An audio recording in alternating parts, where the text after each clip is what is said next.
When in mid-1936 the German Ministry of Propaganda released these pictures of the new Luftwaffe in action, the German air arm was officially just over 1 year old.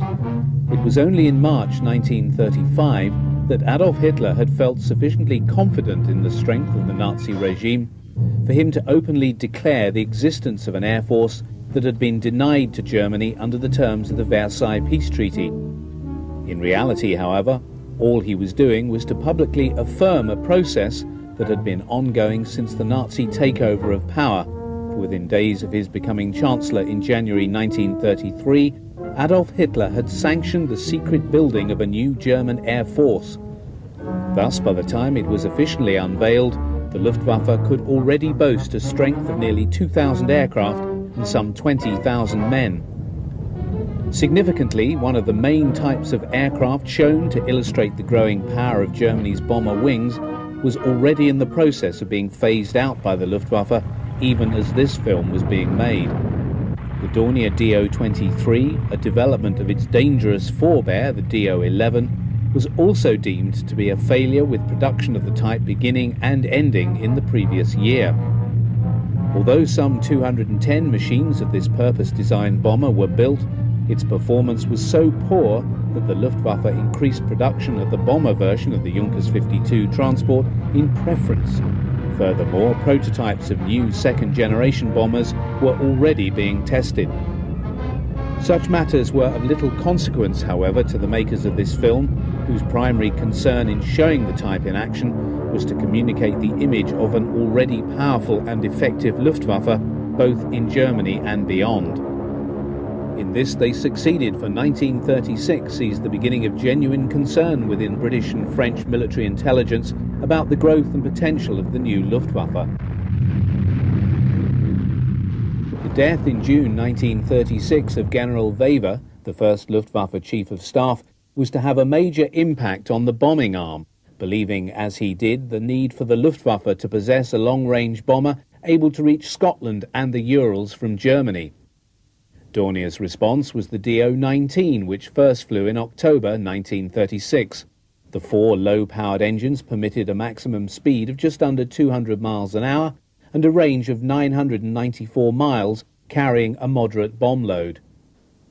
Taking to the air some months later was the Junkers Ju-89. It also mounted four engines and had a similar performance to the Do-19. However, with Wever's death, the writing was on the wall for these two projects. In April 1937, Luftwaffe Commander Hermann Göring and General der Flieger Erhard Milch endorsed the recommendation of the new Luftwaffe Chief of Staff to cancel the Ural bomber project. Both were concerned that building a heavy bomber force would detract from construction of the larger number of twin-engine bombers. The Air Staff, however, continued to demand a four-engine heavy bomber, for which Heinkel was issued a contract to build the He-177 in 1937.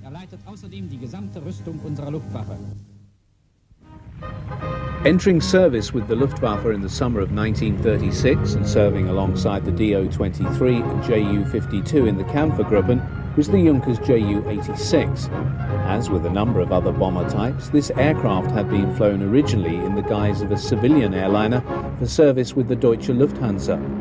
Production of the bomber variant began in late 1935, with KG-152 being its first recipient, although those seen in this film belonged to the bomber unit named for General Wever following his death.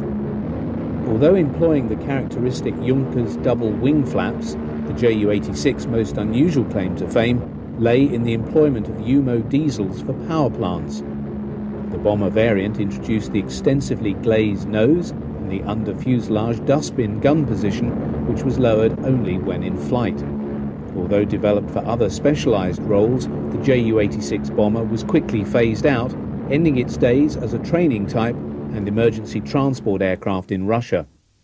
Although first developed to satisfy a Lufthansa specification for a high-speed transport, the narrow fuselage of Dornier's Do-17 led to it being rejected as an airliner, whereupon it was taken up by the Air Ministry for adoption as a bomber. Dubbed the Flying Pencil, the Do-17 was also developed as a recce type. Both the Bomber E and the Recce F models were powered by twin 750 horsepower BMW inline engines, which gave then a good turn of speed. In its primary role, the 17E carried a very moderate bomb load of just 1,650 pounds and had a range of just over 600 miles. Maximum speed of this variant was some 220 miles an hour. By the end of 1937, 4 Kampfgeschwader had equipped with the type, and the decision was taken to send a number to Spain for service with the Condor Legion. The high speed of the Do-17s allowed them to range across Spanish skies with impunity. By mid-1938, the arrival of faster Soviet-supplied fighters saw this advantage leach away. The Do-17E was extensively photographed throughout this period, especially when on manoeuvres with the Army. Fitting radial engines to the type saw the emergence of the Do-17M and P variants. These began to replace the earlier models of the Do-17 in the bomber and recce units from 1938 onwards. On September 19, 1938, Luftwaffe strength returns indicated that 479 of all models of the Do-17 were serving with frontline units. The redesigned Do-17Z, introduced in 1939, had a deeper forward fuselage and heavier defensive armament. One of the most influential German aircraft to emerge in the interwar years was the Heinkel HE-70. Adopted by the Luftwaffe, it was used mainly for reconnaissance. Many of its features were employed in the design of the Heinkel 111, the type that provides the defining image of the Luftwaffe bomber at war. In essence a scaled-up HE-70, it retained the same elliptical wings and fuselage design. The first prototype was flown as early as February 1934. Entering Luftwaffe service in late 1936, in 1937, 30 HE-111Bs were dispatched for combat testing to Spain. From 1937 through 1939, further variants of the design left the production lines. These were identified as the E, F and J models. It was, however, only with the introduction of the Daimler-Benz powered Model P to Luftwaffe bomber units in early 1939 that the type was to acquire the very distinctive glazed and asymmetric nose that was to characterize the type until taken out of production in the autumn of 1944. The HE-111 was to be encountered on every front on which the Luftwaffe operated between September 1939 and the end of the conflict. Though obsolescent long before, in the absence of a suitable replacement, the Heinkel 111 soldiered on as both bomber and transport, flying its very last operational sorties quite literally in the closing days of the war. Although the Model P remained in limited production through to early 1940, it was the UMO-powered Model H series, extending to some 23 subtypes, which was to become the most numerous of all the HE-111 models to see service. The first H1 only entered Luftwaffe service in May 1939, but so rapid was the production of this variant that no fewer than 400 had been delivered by the time Poland was attacked on the 1st of September, with over half of all the HE-111s in service on that date being of this mark. Although defensive armament was improved on the H2, the relatively weak protection afforded by the onboard machine guns and the vulnerability of the type to attack by enemy fighters only became really apparent during the Battle of Britain. Nevertheless, it is true to say that Heinkel's HE-111 was one of the truly classic aircraft designs of the Second World War, and for that reason it holds an honourable place in the Aviation Hall of Fame.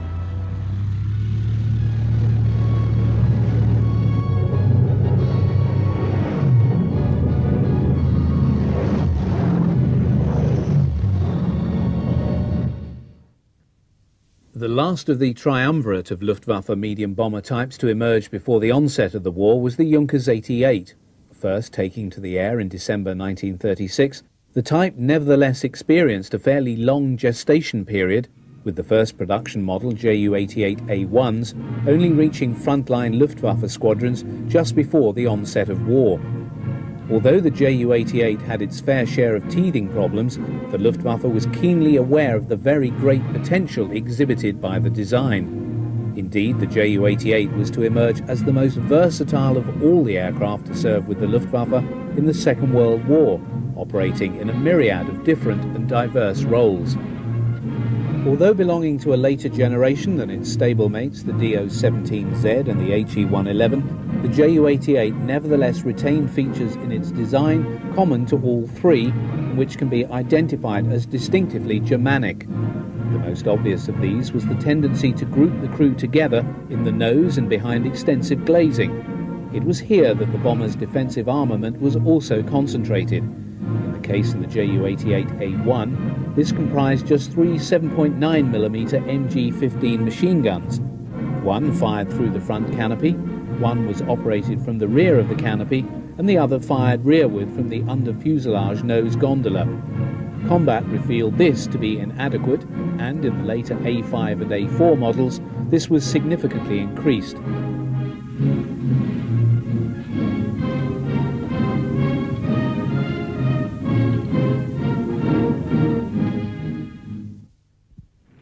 In keeping with the enthusiasm for dive bombing espoused by some quarters of the Luftwaffe, the Ju-88 was one of the largest aircraft used by the Germans capable of carrying out this task.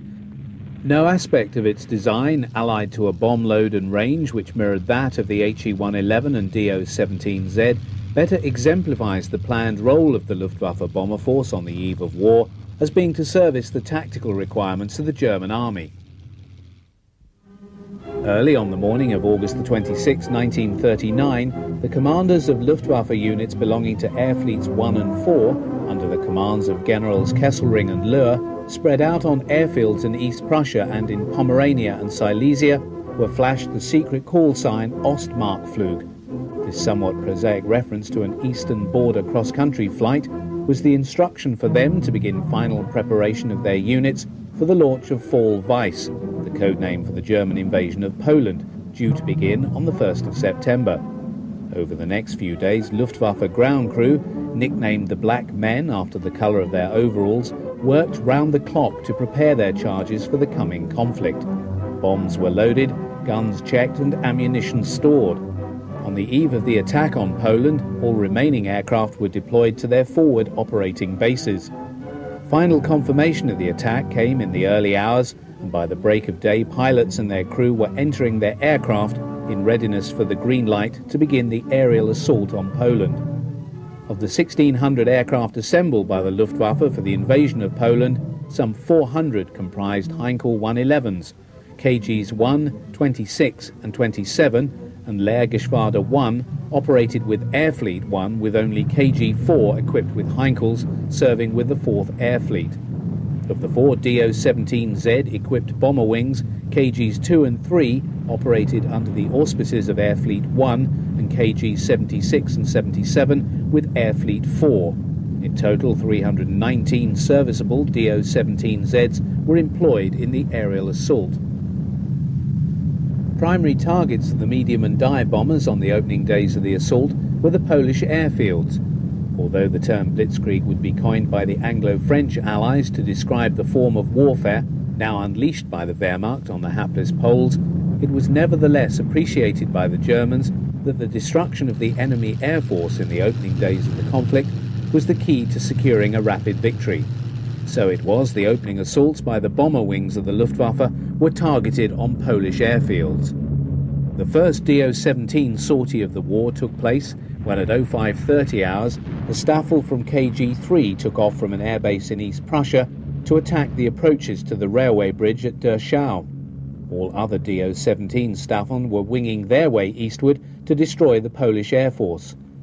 HE-111 units, including a number still using the earlier P variant, were involved in heavy bombing raids on Polish air bases from Lemberg through to Krakow. The Heinkels of LG-1 and KG-27 targeted Warsaw on the opening day of the war. The intensity of operations saw a rapid turnaround of the bombers when they returned to their bases.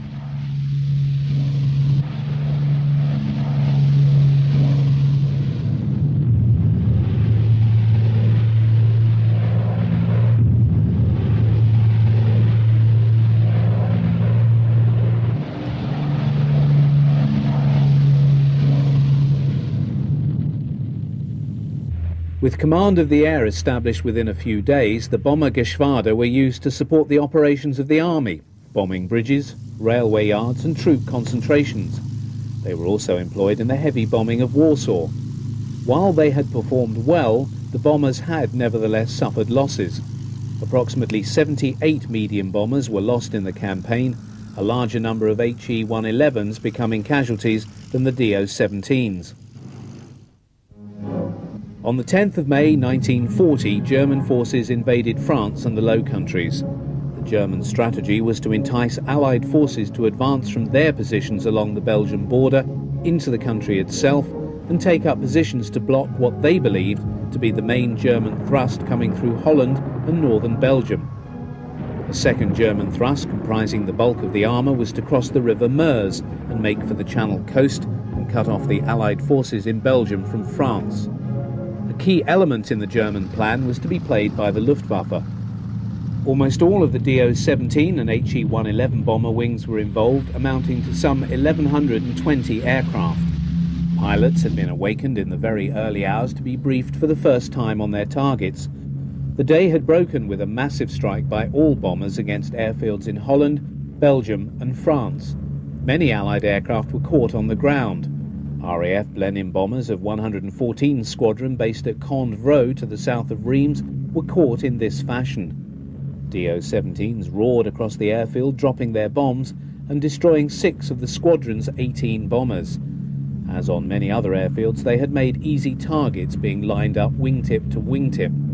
The remaining 12 were rendered unusable for combat operations.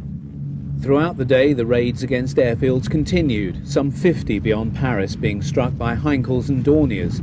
Nevertheless, sufficient Allied fighters had survived the first strikes to make life difficult for the bombers.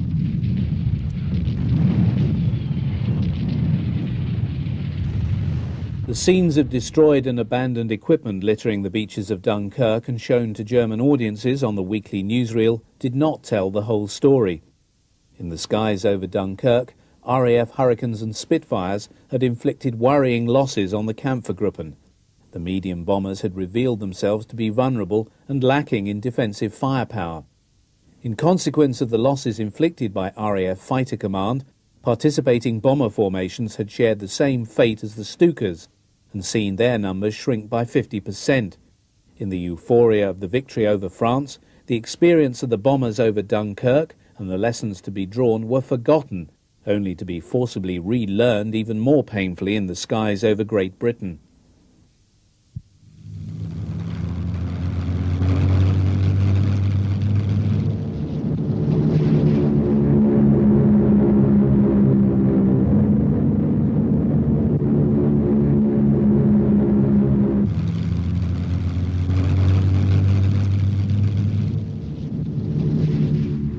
The second phase of the Western campaign began in early June with a major offensive by the Germans against the French positions on the line of the rivers Aisne and Somme. This had been preceded in familiar fashion by further massive airstrikes by the Luftwaffe.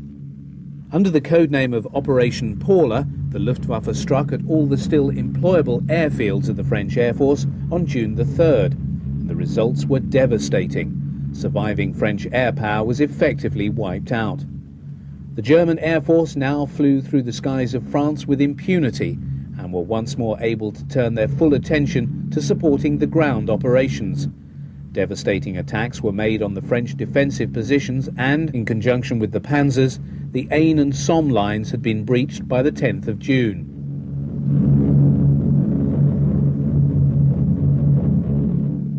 Newsreel cameramen flying with the bomber crews now captured sorties by HE-111s as they flew over Paris and attacked the huge railway marshalling yards to the south of the city. Flying above the railway lines, the Heinkels now searched for targets of opportunity, strafing and bombing anything that seemed to have any military value. Paris was occupied on June the 10th and the German advance pushed southward. The French forces were showing all the signs of disintegration. Operations ended with the armistice signed at Compiègne on June the 22nd.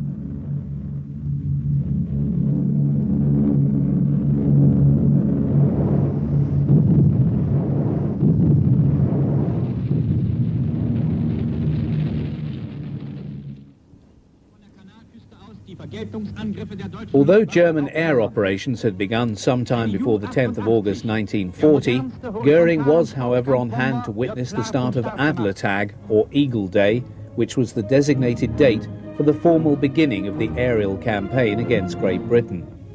Even so, it was some 2 days later that the campaign began in earnest. Seeing combat for the first time in significant numbers was the new Ju-88A1. On the 12th of August, 63 Ju-88s from KG-51 Edelweiss bombed Portsmouth.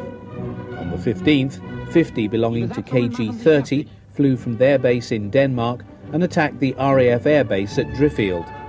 Of the 3 bomber types employed by the Luftwaffe, the Ju-88 was undoubtedly the most effective, but that observation was only relative, for it too was discovered to be as vulnerable as the HE-111 and the Dornier 17 to fighter attack by the RAF. Luftwaffe strategy at this time was to target RAF airfields in order to pin down and destroy the assets of fighter command. Initially, such raids were undertaken by the bombers without the close protection of the Bf-109s of the Jagdwaffe. In the early stages of the battle, they were encouraged to engage in hunt and kill missions against RAF fighters. When the latter attacked the bombers, their lack of protective armour and poor defensive firepower made them highly vulnerable. Losses among the Kampfergruppen began to mount.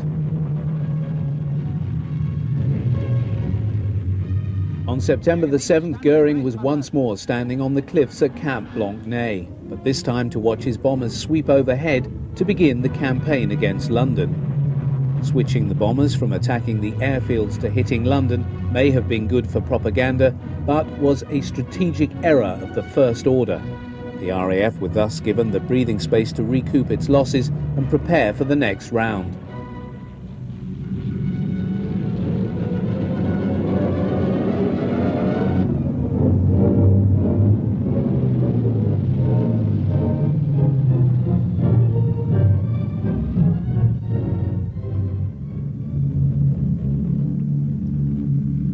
On Goering's instructions, the fighters now attended closely to the vulnerable bombers, but the limited range of the Bf-109 prevented them giving their larger and slower charges protection to the target and all the way back again.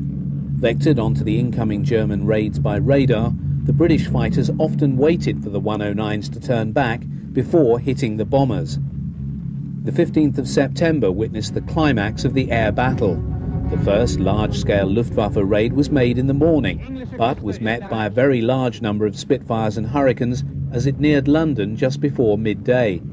The German formation, composed almost exclusively of Do-17s, was broken up and did not hit London in any strength. A second raid in the afternoon by a very large number of bombers was met by 170 RAF fighters. The German fighter escort was unable to prevent the Spitfires and Hurricanes shooting down the bombers.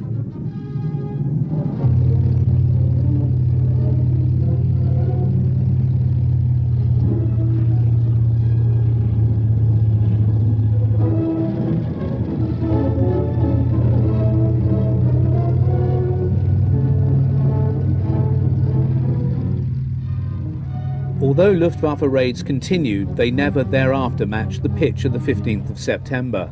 2 days later, on the 17th, the British intercepted and decoded a signal from the OKW ordering the dismantling of invasion transport facilities in Holland. This was the first indication that Operation Sea Lion, the code name for the proposed invasion of Britain, had been cancelled indefinitely. Goering now had time to rue the cost of a strategic air campaign waged by an instrument that was not designed for, nor was up to, the task. In a report from the office of Ernst Udet, the Quartermaster General of the Luftwaffe, he pondered the figures that gave a detailed breakdown of Luftwaffe losses between the 3rd of August and the 28th of September. A total of 719 bombers had been lost in that period, as well as 400 of the crews that flew them.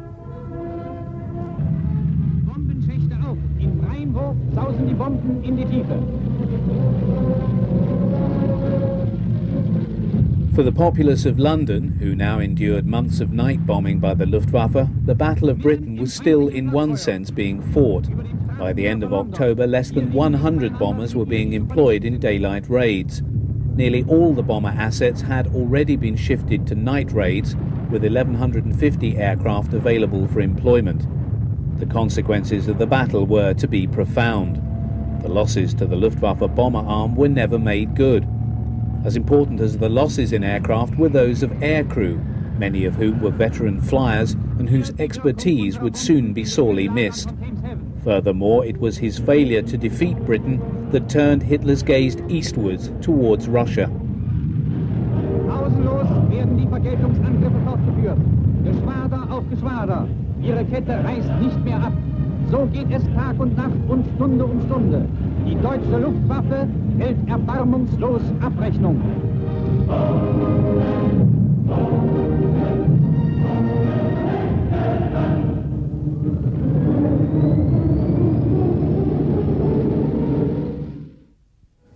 While the newsreel shows an affable and amiable Reich Marshal visiting his men in France and awarding them medals for the valiant service, it is clear that his personal prestige and that of the Luftwaffe had taken a tumble in Hitler's eyes.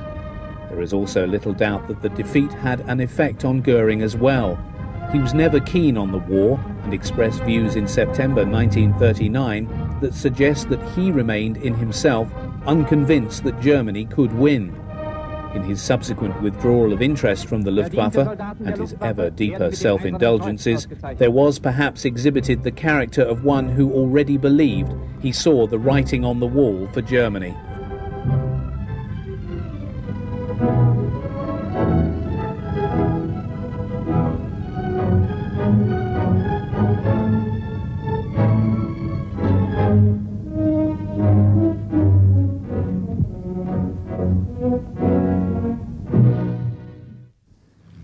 Essential to the planning of any major bombing raid was the availability of up-to-date intelligence of the target. The provision of photo reconnaissance units in the Luftwaffe had been built into its organisation from the beginning. The first aircraft employed for the role was the Heinkel HE-70. This was replaced by the Do-17 from 1937 onwards. This aircraft made way in turn for the specialised photo recce variant of Ju-88A1. This Junkers aircraft was regarded by the Luftwaffe as the jewel in its crown. Derived from the A1 bomber variant, the photo recce type began to enter service in small numbers with the Aufklärungsgruppe in 1940. Others were attached to the standard Bombergruppen. The advantage of the Ju-88 in this role was its relatively high speed and fairly long range. In this photo recce mission, the Ju-88 flies out over enemy territory to acquire the necessary photo intelligence of the enemy's defences and dispositions. During the flight, the delicate wide aperture lens is protected by a cover which is only withdrawn as the aircraft makes its photo pass over its target. A number of images are rapidly taken and the Ju-88 beats a fast retreat before it can be intercepted by enemy fighters. The keynotes of photo recce operations were and still are speed and stealth. With the task accomplished, the radio operator signals base that the aircraft will be shortly returning with the desired film, and to have preparations made for its rapid development.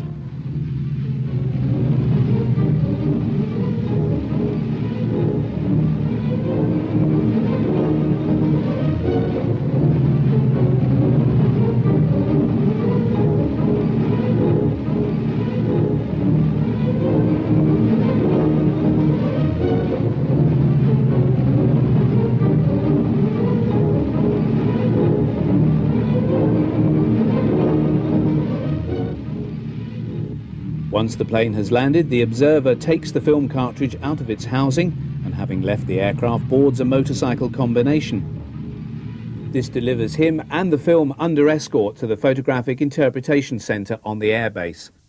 Grasping the film cassette, the soldier now enters the building and prepares to hand it over to the duty officer. Having scrutinised the manifest, the officer takes possession of the film case and passes it on to the labs. The film is then developed by the staff and made into a form suitable for use in the mission planning by a bomber crew. Employing highly detailed maps of the Coventry area, the crew plans its flight to the target. Many of these maps were acquired by Germany before the war, either by open purchase or in secret. In the meantime, the ground crews bomb up the aircraft for the mission. HE-111s and Ju-88s are being readied for the famous raid on the city of Coventry that took place on the 14th of November 1940. Not seen or even hinted at in this film is the use of X-beams, an early form of electronic guidance system. Under the code name of Moonlight Serenade, the pathfinders of KG-100 dropped flares over Coventry beginning at 1920 hours. Over the next 11 hours, 449 German bombers attacked the city. 500 people were killed, over 1,200 injured, and 60,000 buildings destroyed, along with the famous cathedral. The attack on Coventry was the Luftwaffe's most devastating raid on any UK target.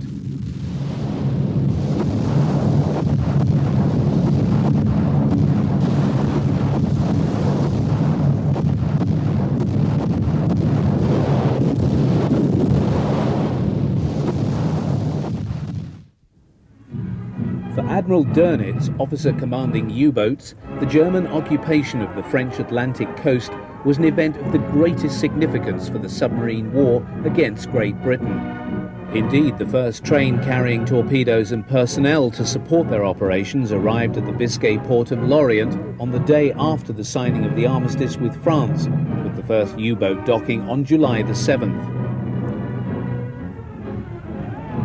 Late June had also seen the first deployment of Focke-Wulf FW-200 Condors, belonging to the first staffel of KG-40, to the former French airbase at Bordeaux-Merignac in support of the U-boat campaign.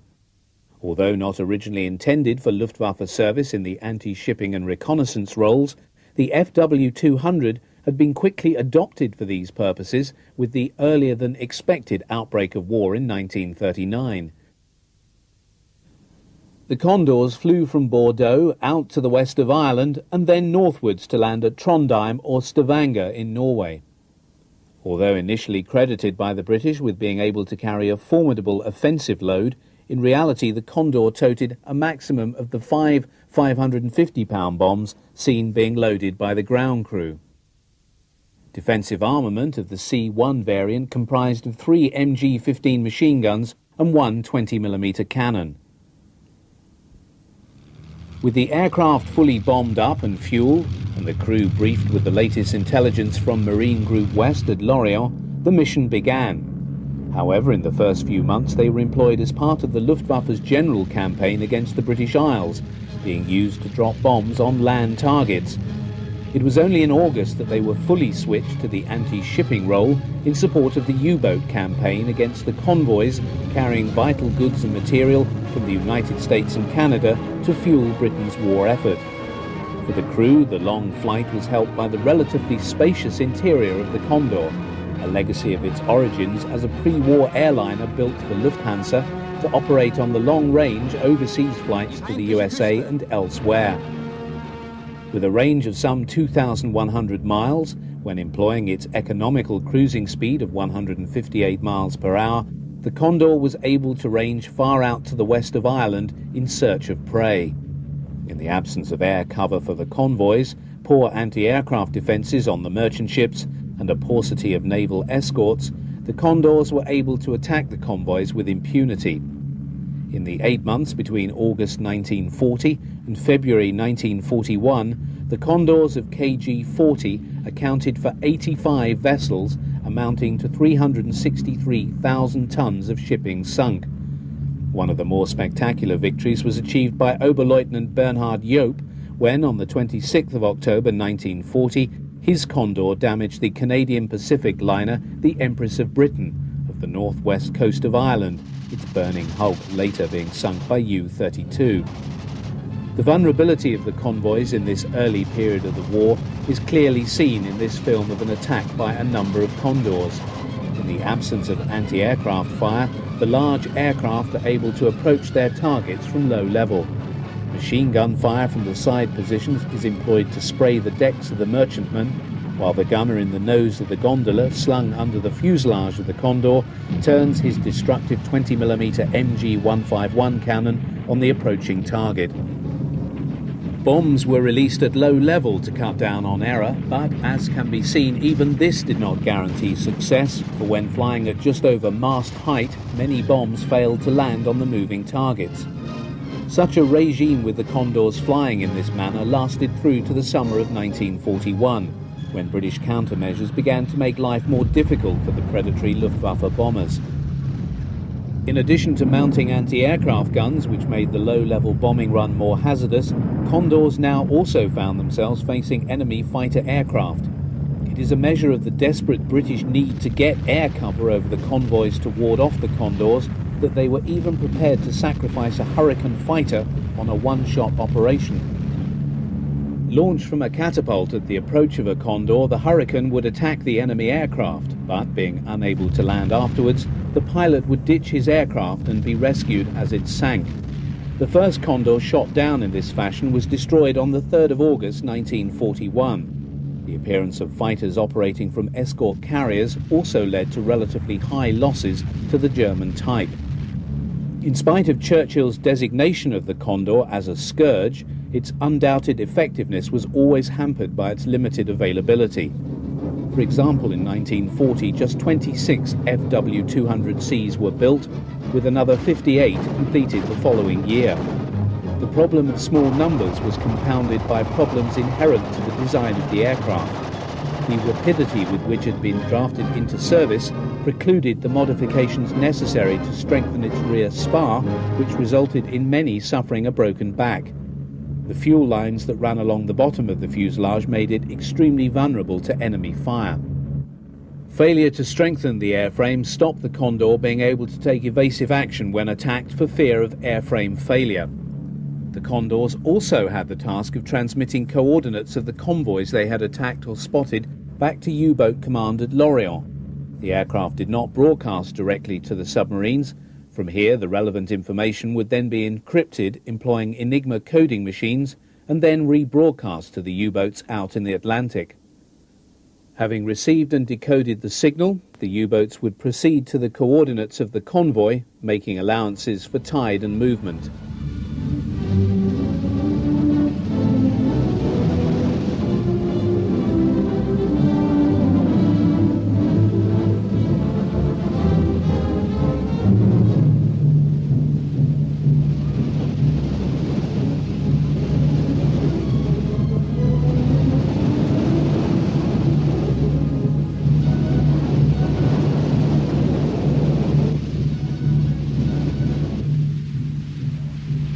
In practice, the process of vectoring U-boats onto convoys using data sent from the Condors never met with any success. In part, this was because it was not possible for the Navy, who lacked their own spotter planes like the Condor, to manage to coordinate properly with the Luftwaffe. It was in search of this greater harmony that, in January 1941, Dönitz appealed to Hitler, arguing his case for the U-boat arm in the Atlantic to be given its own eyes. Hitler concurred and subordinated KG-40 and its Condors to his submarine command. This did not go down at all well with Goering. Nevertheless, it was the Condors rather than the U-boats who benefited from this new relationship. On the 9th of February, U-37 sighted convoy HG-53 outbound from Gibraltar and heading home to Britain. The commander of the U-boat, Corvette Capitaine Erne, attacked and sank two ships some 160 miles to the southwest of Cape Vincent. He then called Lorient, who dispatched 6 of KG-40's Condors, which then succeeded in sinking another 5 of the vessels in the convoy. 10 days later, a Condor called in U-boats to a convoy, and a wolf pack was formed up which dispatched 3 ships, with the Condors sinking a further 9. However, the results for such cooperation never truly realized Dönitz's expectations. After all the action, it was time for the crew to relax on the homeward leg of the flight. A more carefree atmosphere now pervades the aircraft as the stress of combat gives way to the relief of exhaustion and the prospect of landfall in Norway. After an exceptionally long flight from Bordeaux-Merignac, the Condor gets ready to make its final approach into Trondheim. Flying over the base, the Condor waggles its wings in the best fighter tradition to indicate its success in achieving a kill. Visible on the forward fuselage just under the canopy is the World in a Ring insignia carried by Condors serving with KG-40. A number of those Condors making this round trip to Norway would soon find themselves being stationed permanently in that country from 1942 onwards to help combat the convoys sailing from Britain to Murmansk.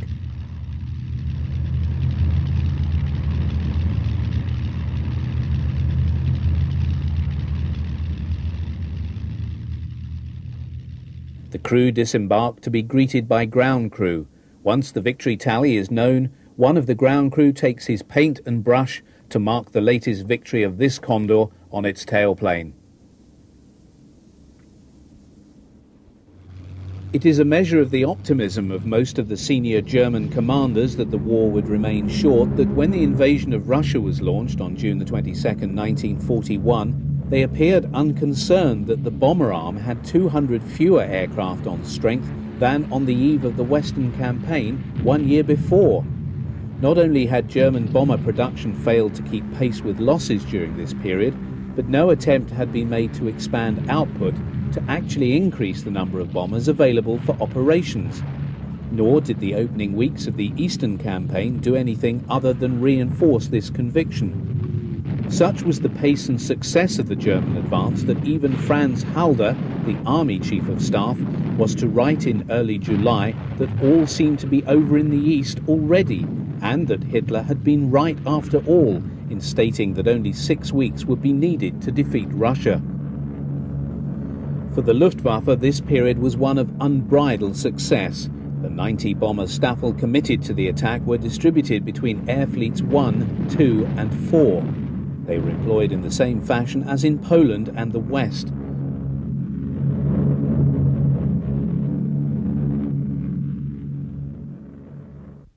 June the 22nd had witnessed massive raids by DO-17s, Ju-88s and He-111s on the priority target of Soviet airfields. All of those in Western Russia had been secretly photographed in spy flights by high-flying Recce aircraft in the months before the attack. In order to ensure that most of the vast number of aircraft deployed on these fields were destroyed at the outset of the campaign, Luftwaffe bomber formations crossed into Soviet territory at great height to ensure that they arrived over their targets at 03:15 hours and at the very moment the German army crossed the frontier. The subsequent destruction of Soviet aircraft was very great, but such were their numbers that during the second wave of strikes, German bombers were assailed by large numbers of enemy fighters that had survived the first. Nevertheless, by the end of June, the Luftwaffe had gained air supremacy over the northern and central sectors and air superiority in the south. Nevertheless, problems for the bomber formations began to mount. The further they moved eastward, the more thinly spread out they became, and the more difficult it was for them to be supplied. In addition, a major constraint on their effective use was the manner in which they had become tied to armies' apron strings. Given the lack of sufficient numbers of the ground support types such as the Stuka, the medium bombers were employed instead as substitutes, becoming mere adjuncts of the army, employed as flying artillery, as Adolf Galland put it.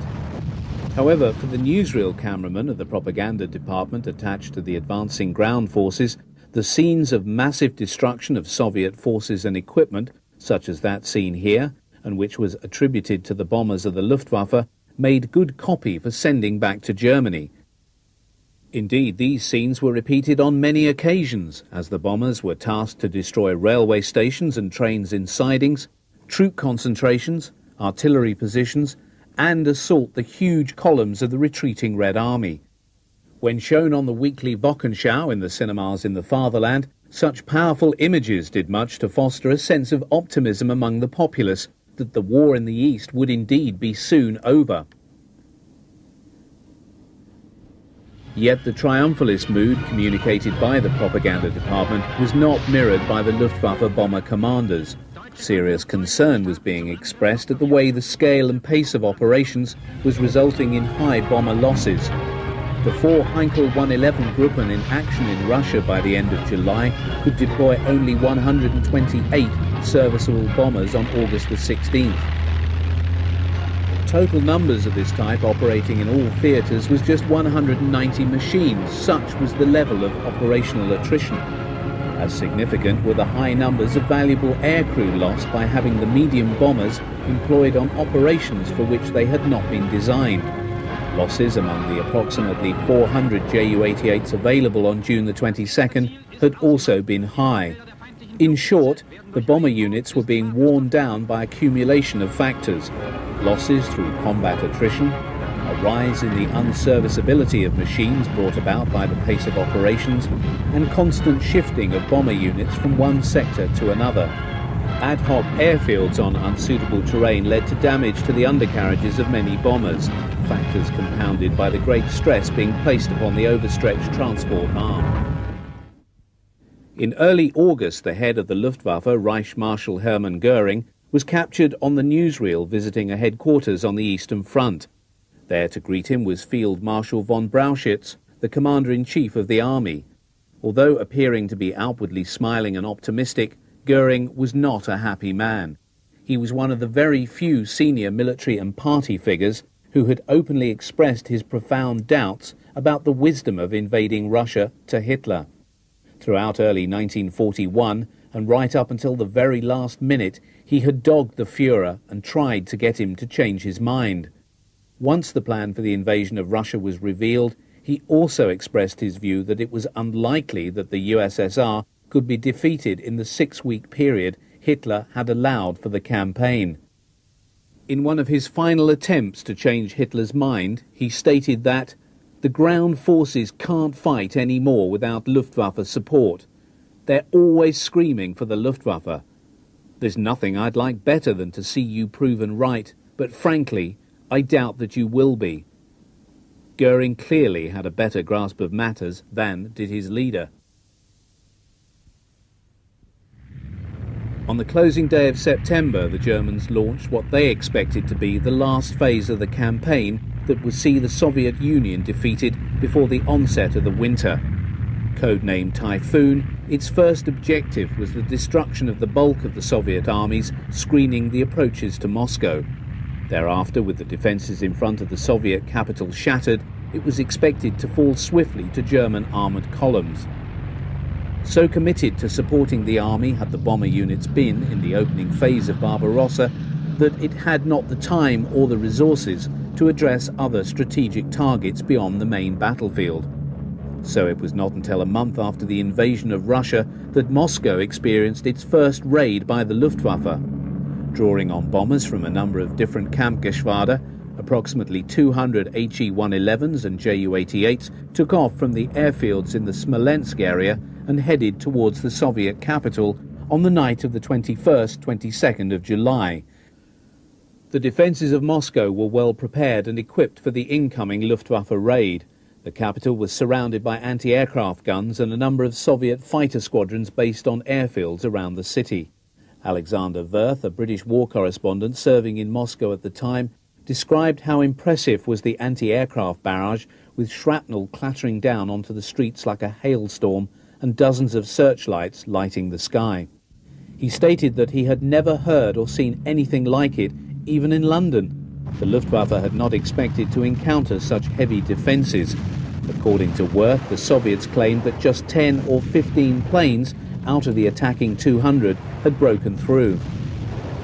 Leading the bombers of KGs 27, 53, 54 and 55 over the city were the Pathfinders of Kampfergruppe 100 and 3 KG-26, who dropped flares over the primary targets. According to German sources, which dispute the Soviet claims, most of their aircraft did drop their loads, amounting to 104 tons of high explosive and 46,000 incendiary bombs on Moscow itself. This attack was followed by 2 others over the next 2 nights, but they were smaller in scale. Moscow was to be attacked, albeit in a desultory fashion, on another 73 occasions by the end of 1941, but these were mainly nuisance raids undertaken by forces comprising 10 bombers or less.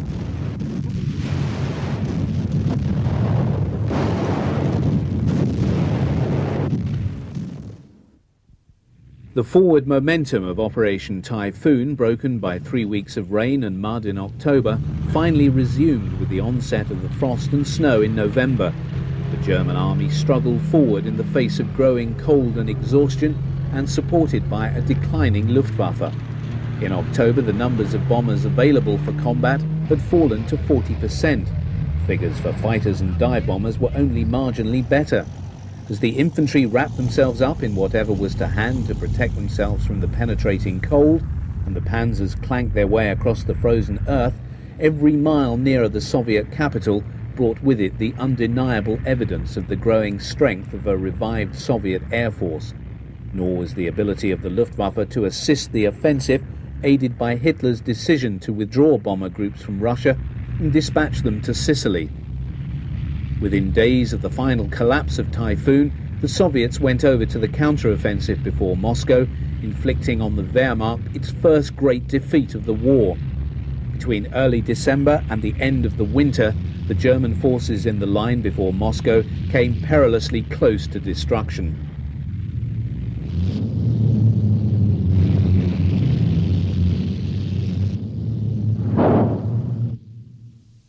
Although short-range battlefield reconnaissance sorties were still undertaken by the Henschel HS-126, longer-range photographic coverage of enemy positions was carried out by the Ju-88Ds of the Aufklärungsgruppen. This example has arrived back at its airfield with the latest photos of Soviet dispositions. In the photographic interpretation section, the pictures are developed and then studied. From the information drawn from the images, orders are then sent to the bomber unit.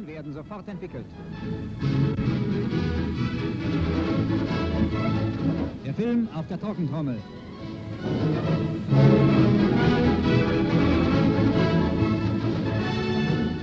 Und hier die Auswertung.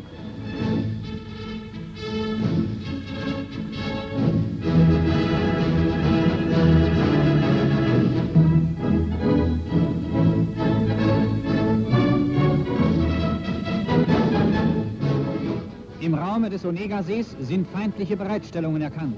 Die Sowjets bereiten einen neuen Angriff vor. Das Ergebnis der Luftaufklärung wird sofort dem Kommandeur des bedrohten Frontabschnittes gemeldet. Junkers 88s belonging to KG 51 are prepared for combat by their black men. Working in such freezing conditions where the temperatures could fall to minus 40 degrees made such a task quite appalling. However, during the course of the winter of 1941-42, the desperate military situation made it essential for the Luftwaffe to be able to support the army in the face of the Soviet winter offensive. The Ju-88s take off and head for their targets across a desolate, snowy landscape.